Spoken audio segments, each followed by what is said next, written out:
warahmatullahi. Pagi teman-teman, ketemu lagi ya di titik balik perubahan di Rabu pagi kita. Sebelum kita awali kelas kita pagi ini, marilah kita berdoa terlebih dahulu sebagai wujud kesyukuran atas nikmat, rahmat, dan kepahaman dalam kelas kita pagi ini. Berdoa silakan. A'udzubillahi minasyaitonirrajim. Bismillahirrahmanirrahim. Rabbi sidna ilma warzuqna fahma birahmatika ya arhamar rahimin. Amin. Oh ya, memberitahukan ya, insya Allah mentoring TLOC bulan ini, Jumat besok ya, 2 hari lagi. Bagi teman-teman yang mau berpartisipasi, silakan segera mendaftar. Dan bagi teman-teman alumni, silakan riset ya, bisa japri saya. Monggo Kang.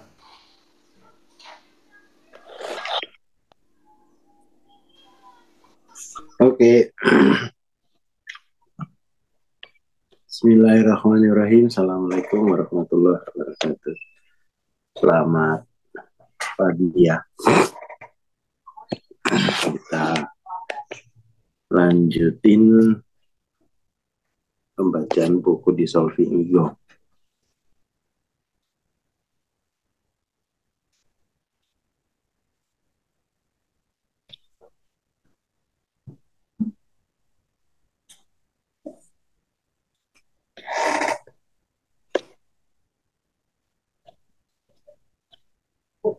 Kita langsung ke bab 7 ya.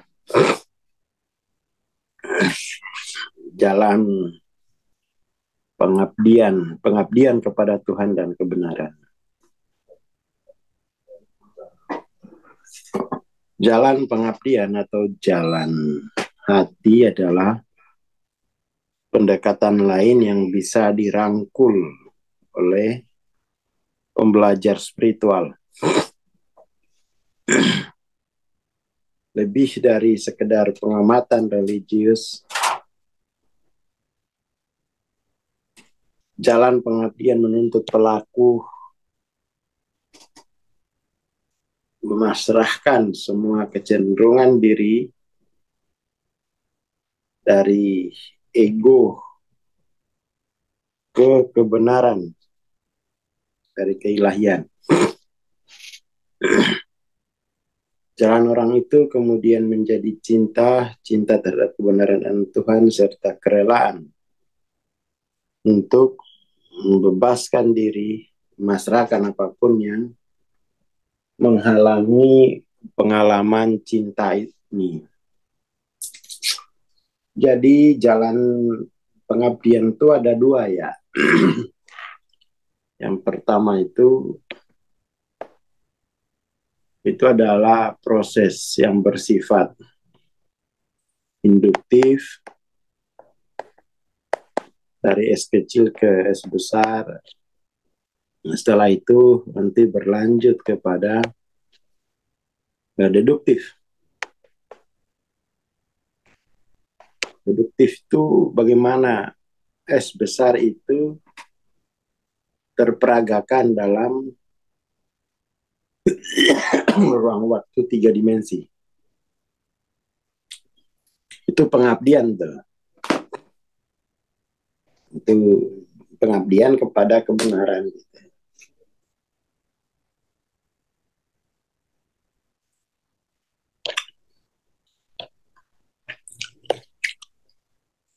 Devosi ini bisa dibilang itu bertakwa ya. Ya bertakwa.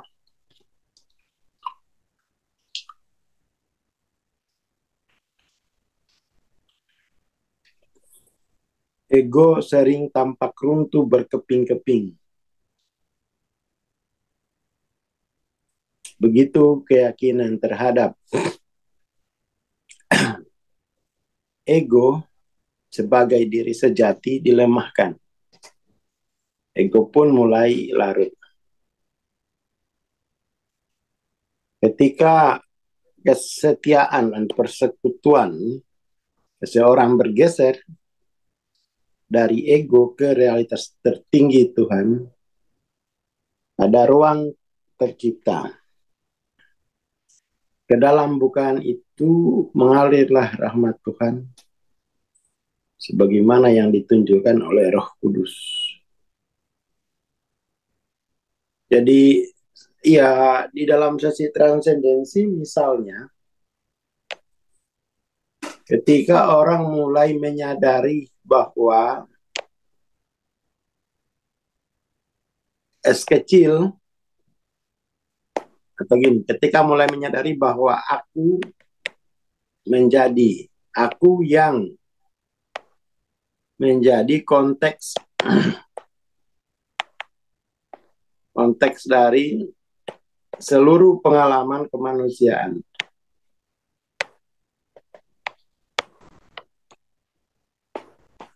Kan gitu ya. Jadi aku itu bisa menjadi konteks dari seluruh pengalaman kemanusiaan.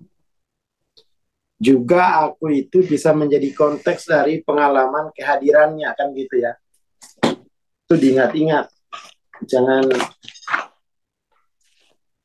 ini udah mau habis lagi nih buku Dissolving Ego. Nggak tahu habis ini itu kita mau baca buku apa lagi ya.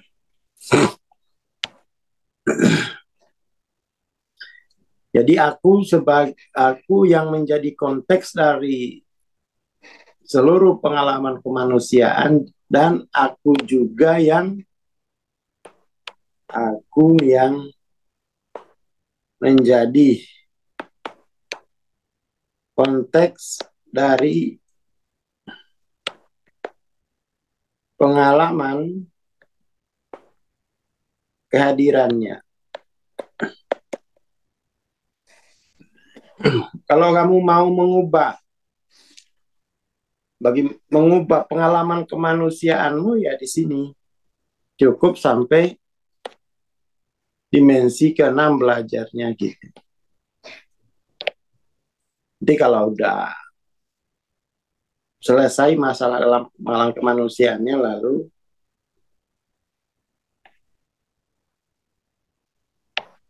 lanjut lagi ke aku sebagai konteks dari pengalaman kehadirannya. Jadi itu yang paling penting yang harus diingat-ingat. Itu kunci itu ya, itu kunci yang harus diingat-ingat. Jadi kalau katakan pengalaman kemanusiaannya itu sekarang lagi sakit stroke atau lagi utang lah ya, lagi berutang banyak. Maka itu kemudian yang diinginkan orang kan adalah masalah itu selesai gitu loh. Yang diinginkan orang itu yang penting masalah itu selesai. Itu mental mesin gitu. Mentalnya mental instrumental. Kalau mau non-linear, itu sebelum masalah itu diselesaikan, kamu harus tahu dulu, kamu harus mengilmui dulu jenis aku yang menciptakan masalah itu. Itulah. Jadi harus tahu dulu jenis aku yang meng-create masalah atau pengalaman pada kemanusiaan.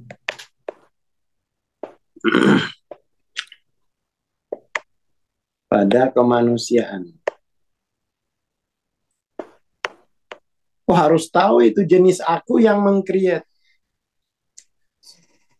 Nah, orang kan kemudian kalau ada masalah itu tidak mau tahu dengan jenis aku yang meng-create itu. Dia maunya solusi. Nah, ini bahayanya berpikir objektif. Itu sangat-sangat berbahaya. Bahwa solusinya adalah obat itu. Wah, itu berbahaya. Solusinya adalah ke sini. Oh, itu berbahaya. Jadi dia tidak mau tiba pada hakikat dari pengalaman masalah tadi. Dia mau tahu. Dia harus tahu gitu. dia harus tahu. Dia harus tahu bahwa jenis aku atau level kesadarannya lah yang meng-create masalah itu gitu loh. Jadi dia di dimensi ke-6 itu harus mulai apa? Mulai wasis ya. Mulai wasis dengan jenis-jenis aku. Mulai wasis. Wasis itu kalau mungkin ininya Rashid gitu ya. Jadi periksa jenis akunya. Periksa jenis aku.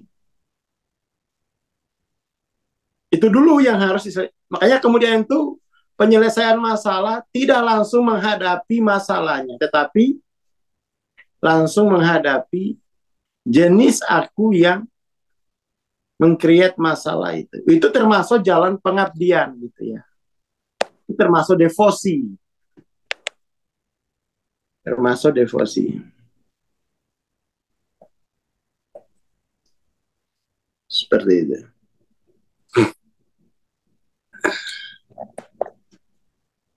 Jadi termasuk jadi devosi ini sebenarnya jalan ilmu.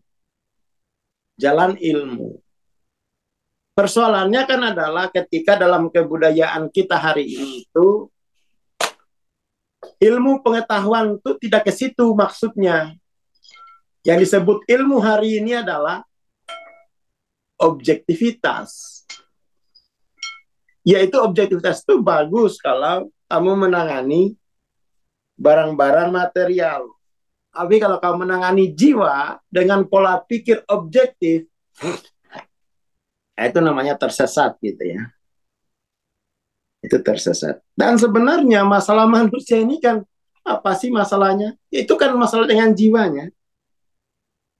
Tapi penyelesaiannya selalu objektif. Nah, itu termasuk apa namanya itu kesurupan ruh zaman ya, material. Kesurupan cara berpikir objektif mulai dari sekolah itu sudah menjadi kecenderungan umum yang bersifat sudah tidak tersadari lagi dia. Sudah jadi aksiomatik. Sudah jadi aksiomatik, jadi orang ya hanya menempuh jalur berpikir objektif. Dia selalu mau jalurnya deduktif, tidak mau induktif dulu. Itu tuh persoalan dalam kebudayaan kita yang saya kira itu orang belum banyak yang sadar itu gitu ya. Belum banyak yang sadar karena ketidakseriusan dalam membedah ilmu-ilmu. Jadi seperti itu. Jadi ini persoalan yang paling dasar. Kecenderungan kita itu tidak mau tahu. Orang selalu melihat masa depanku itu ada di aplikasi sana. Masa depan saya itu ada kalau aku investasi. Masih selalu begitu dia pendekatan. Dia tidak tahu bahwa miskinnya sekarang itu karena jenis akunya kan. Nah itu harusnya. Tapi yang ditawarkan masa depanmu itu ada di jenis layanan ini. Masa depanmu di sini. Loh, yang bikin dia bodoh itu adalah jenis aku sebagai konteks dari pengalamannya gitu loh. Kadang-kadang ya ini karena masyarakat kita itu tidak paham filosofis gitu loh. Sudah tahu bahwa jenis aku itu menjadi penentu, menjadi konteks dari semua pengalaman, orang itu tidak merasa ada apa-apa gitu. Nggak merasa bahwa ini,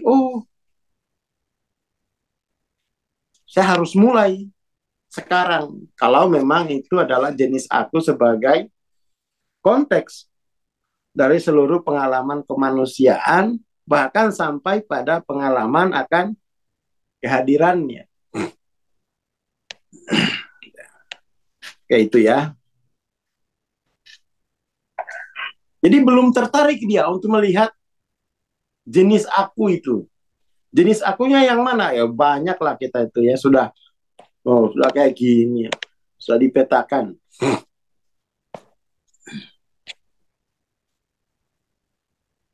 Seperti itu. Kita lanjut. Berusaha mengenal Tuhan saja sudah murni dan merupakan aspirasi tertinggi. Ya, berusaha mengenal Tuhan secara langsung. Dalam pengertiannya itu, alami kehadirannya itu sudah murni, pristine. Dan itu sudah merupakan ultimate aspiration. Sudah tinggi. Mengenal dirinya sebagai dirinya. Nah, kita kan mengenal Tuhan itu ya bukan untuk mengenal dirinya tapi mendapatkan fasilitasnya. Ya, apa bagus. Progresif.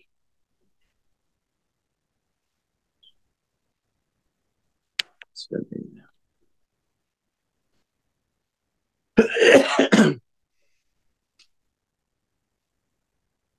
Satu cara pendekatan yang mujarab adalah mengizinkan cinta kasih Tuhan menggantikan keinginan yang mendorong pencarian. Jadi daripada punya hasrat ingin mencari, lebih bagus tuh mulai mengilmui. Mulai ilmu sampai tuntas. Kalau orang Indonesia itu kan nyari sana, nyari sini, nggak ada yang dia ilmui. Kalau mau ilmui berhenti. Kita kan kalau biar spiritual tuh dari sana ke sini, nggak ada yang terilmu. Baca ini lagi, ada ini lagi, ada ini lagi. Tapi nggak ada yang matang. Nggak ada yang matang. Hanya ya wacana-wacana berhenti. Dengar ada lagi jenis spiritual ini kesana lagi sama aja intinya itu. Kamu harus duduk untuk mempelajari aku sebagai konteks dari pengalaman kemanusiaan. Dan kamu harus mengilmui aku yang menjadi konteks dari pengalaman kehadirannya. Itu mau spiritual jenis apa, pekerjaannya cuma itu. Mau gurunya siapa juga cuma itu, bapakannya itu. Gak ada yang lain udah. Mau apa lagi? Paling ya uka-uka. Tapi itu bukan spiritual yang dimaksud di sini ya. Namanya spiritualitasnya cuma dua itu. Man arafa nafsahu faqad arafa robbahu. Udah itu sudah dari zaman dulu juga begitu. Nggak usah neko-neko nyari apa lagi gitu kan. Entah itu mau dijelaskan dengan pendekatan fisika kuantum, biologi kuantum, itu hanya penjelasan yang intinya itu aku. Jenis aku yang menjadi konteks pengalaman kemanusiaanmu, kamu harus meweruhi jenis aku yang menjadi pengalaman konteks dari pengalaman kemanusiaanmu.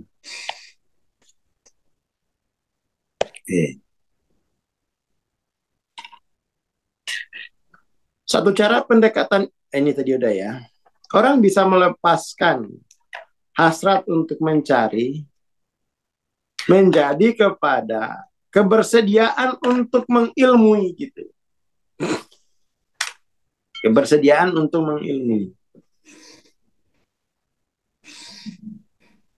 Menyadari bahwa pemikiran yang mengatakan ada sesuatu selain Tuhan merupakan kesombongan yang tak berdasar. Inilah kesombongan yang mengaku sebagai pemilik pengalaman, pemilik pikiran, dan pemilik tindakan. Dengan perenungan bisa dilihat bahwa tubuh dan pikiran adalah hasil dari kondisi tak terhitung dari alam semesta dan bahwa dia yang terbaik adalah saksi dari kerukunan ini.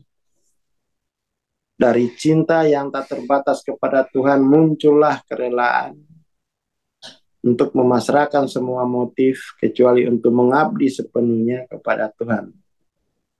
Inilah hokina, menjadi hamba Tuhan menjadi tujuan seseorang dan bukan lagi soal pencerahan. Hokina itu sadar bahwa tujuan tertinggi spiritual itu menjadi hamba, bukan menjadi Tuhan. Bukan menjadi Tuhan, tapi menjadi hamba. Bahwa esensi dirimu itu adalah hambanya. Esensi dirimu adalah hamba. Eksistensi dirimu adalah menghamba. Ya kan? Menghamba. Pada akhirnya bukan lagi pencerahan, tetapi sudah menjadi hamba. Jadi dari pencerahan menjadi devosi.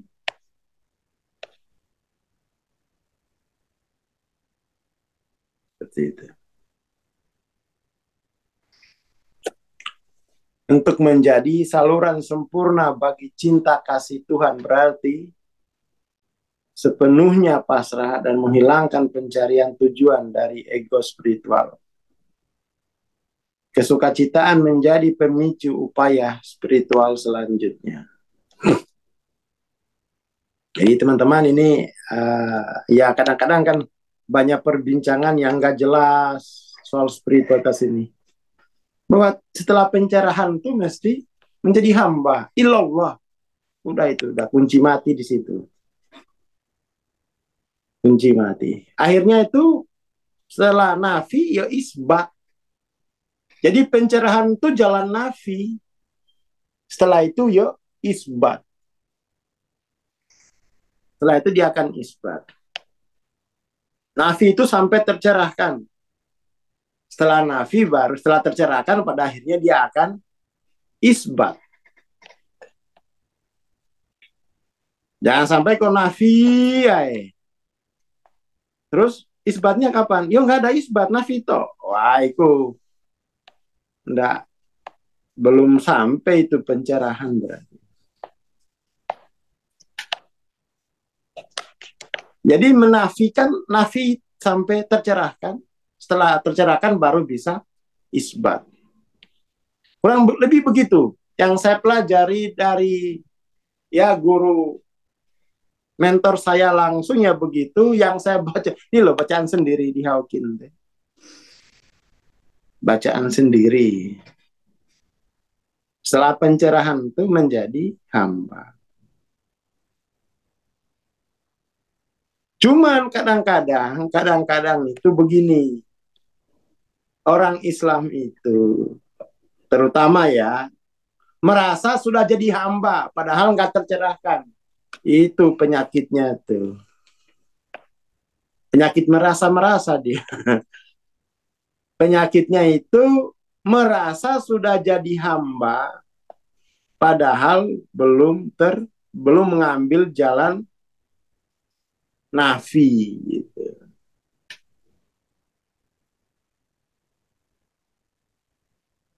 Belum mengambil jalan nafi. Akhirnya ya kayak sekarang hamba kok kayak gitu, sakit nggak sembuh, keluarga kacau, ekonomi hancur, orang nggak percaya lagi. Wah, terus jadi hamba Tuhan kayak kok jadi lo anu kayak gitu ya.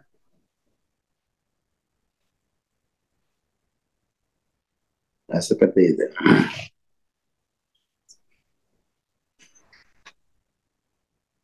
Gawe gamis wae ngaku-ngaku.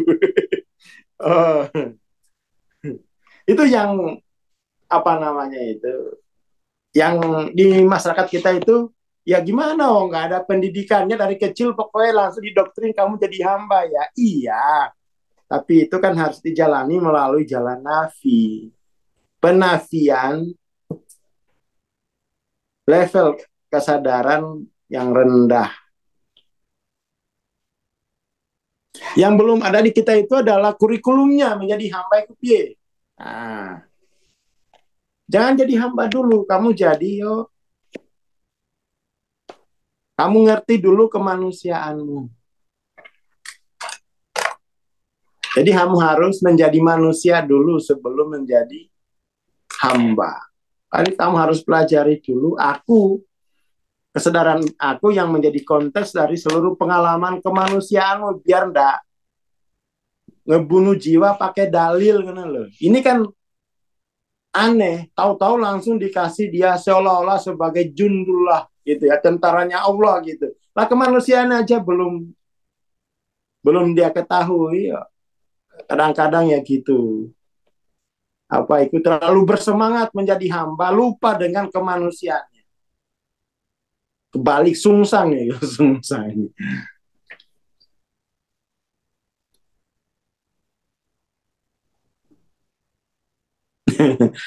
Jadi menjadi manusia ndak sukses kok mau jadi hamba. Di Indonesia jadi manusia gagal, jadi hamba gagal. Akhirnya pingin jadi Tuhan. Jadi Tuhan gagal aja jadi guyon. Pokoknya itu sebelum menghamba itu, kamu harus mengilmui dulu seluruh konteks aku dalam kemanusiaan. Jangan buru-buru jadi hamba. Jangan buru-buru jadi hamba. Ini loh, di gini, ini ya. Karena Indonesia itu kalau jadi hamba itu rasanya enggak, jangan keburu-buru. Jadi saya pelajari dulu seluruh konteks aku di dalam kemanusiaan. Sampai sini dulu, sampai sini dulu. Nah, ini jadi manusia seutuhnya nih. Manusia seutuhnya. Kalau yang di sini, ini kamu jadi kuli peradaban. Manusia yang menjadi kuli peradaban. Jadi babunya peradaban gitu. Ngapain? Ini jadi apa ya?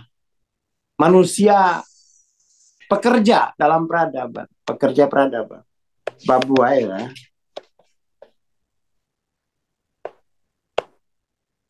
Kamu jadi pahami jenis-jenis akumu.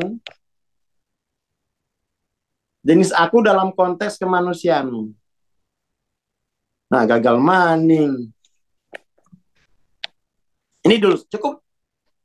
Sini baru nanti aku sebagai konteks, gitu ya.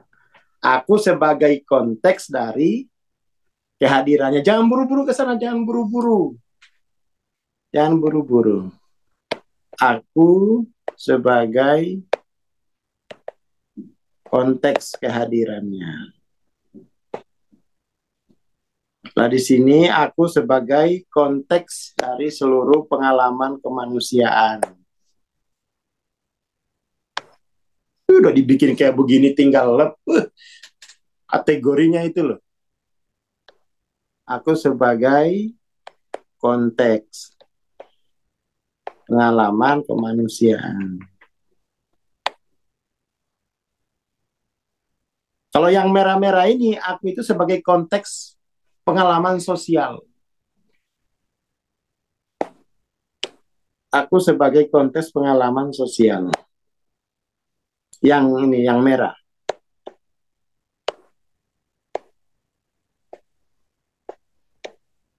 Dari makhluk sosial itu.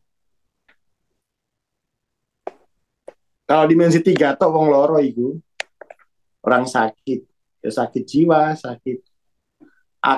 Tubuh sebagai tubuh sebagai konteks dari pengalaman itu orang sakit itu.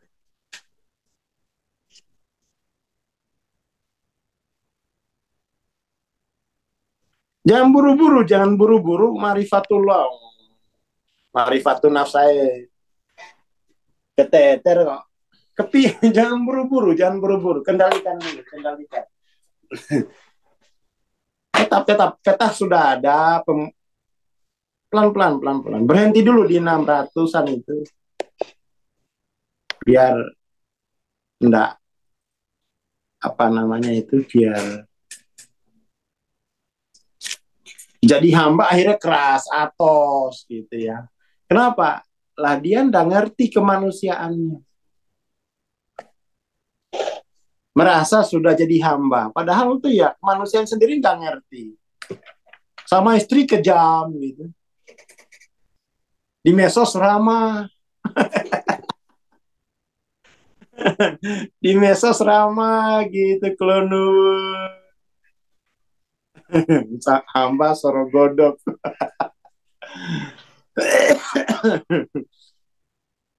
Kalem dulu, kalem, kalem, kalem. Enggak, banget teko. Kalem, kalem. Indonesia itu gitulah ya. Kalau sudah urusan Tuhan itu rela mati. Padahal tuh kemanusiaannya sendiri yang dimatikan gitu. Ya ini kita perlu ya, kita perlu ruh zaman baru. Ceramah logat ngarap fasih rumah tangga broken home. Nah kayak gini nih, ini nggak boleh. Di medsos ramah, di sosial ramah, di keluarga istri sudah kena liver karena relasi kuasa yang megaloman itu. Gitu. Ya ini kita 2024, kita pokoknya pelan-pelan ya Indonesia menuju manusia seutuhnya dulu. Manusia seutuhnya itu ya minimal tuh sudah jadi khalifah. Peran khalifah itu sudah mulai. Karena ngurusin kemanusiaan.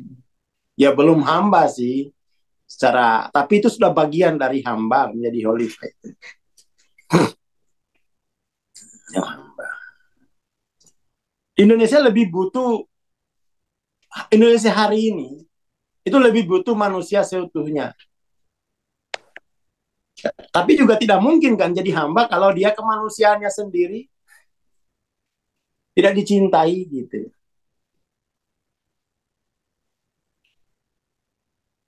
Ya kita akhirnya di 2024 ini kita punya visi itu, mari sama-sama Indonesia menjadi manusia seutuhnya, manusia yang beruh dengan konteks dari seluruh pengalaman kemanusiaannya. Harus beruh, harus beruh. Nggak usah tinggi-tinggi, ya, nggak usah mulu-mulu kata Ki Ageng Surya Mentara. Nggak usah. Toh dia kalau betul-betul dia ngabekti, berbakti kepada kemanusiaannya itu, pintu marifatullah terbuka sendiri. Itu terbuka sendiri. Langsung, monggo. Langsung dipanggil, menghadap. Baik, seperti itu. Di medsos gagah. Di rumah kutub kicep takut sami. Ini curhat ya kan?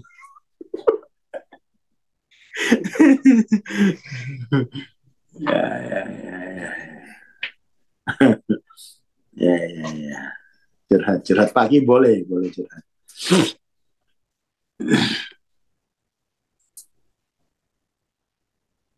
Ya itu, ini ya, apa namanya itu. Ya kita harus mulai rapi gitu. 2024 kita jelas pemetaan gitu. Nah, pemetaan nggak usah tinggi-tinggi, stop dulu di fase pemberhentian D6 gitu. Kalau D4 kan udah lama di situ kan, nggak usah berhenti di situ, kan dari situ. Kan dari situ. Sekarang mari kita ke D6 dan itu kita merata ya, terutama yang sudah mentoring itu. Udah fokus di D6 dulu. Magang D6 gitu. Ya jangan longko-longko kumbohu. Oke lah pagi ini itu dulu. Terima kasih. Selamat pagi. Assalamualaikum warahmatullahi wabarakatuh. Waalaikumsalam warahmatullahi wabarakatuh. Terima kasih Bang Ansor, terima kasih teman-teman. Nanti malam ada Muna Kang ya? Oke, udah pergi. Ditunggu aja nanti penginformasi dan pengumumannya di grup. Dan mengingatkan, insya Allah tanggal 8 Februari ya, di hari Isra Miraj kita akan mengadakan kuliah umum temanya parenting, tetap parenting. Kita akan membahas Awakened Family. Terima kasih, kita bertemu minggu insya Allah. Assalamualaikum warahmatullahi wabarakatuh. Selamat pagi dan selamat beraktivitas.